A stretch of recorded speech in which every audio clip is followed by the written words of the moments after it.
চালকের আসনে বসা একজন অতি সাধারণ মানুষ, অথচ তার পরনের জামা কাপড়ের নিচে লুকিয়ে ছিল আস্ত এক ধ্বংসের সাম্রাজ্য। সাধারণত তল্লাশিতে মেলেনি কিছু, কিন্তু সন্দেহ দূর করতে পোশাকে হাত দিতেই চোখ কপালে ওঠার জোগাড় র্যাব সদস্যদের।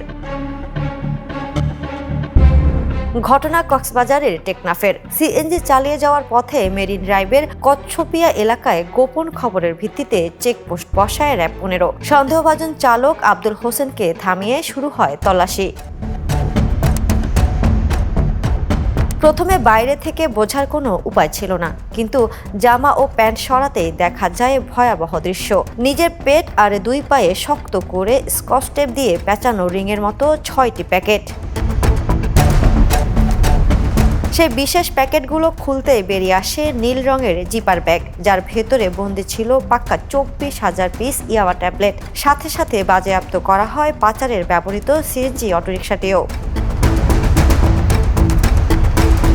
প্রাথমিক জিজ্ঞাসাবাদে মিয়ানমার সীমান্ত থেকে ইয়াবা এনে দেশের বিভিন্ন প্রান্তে বিক্রির কথা স্বীকার করেছে 53 বছর বয়সী মাদক কারবারি।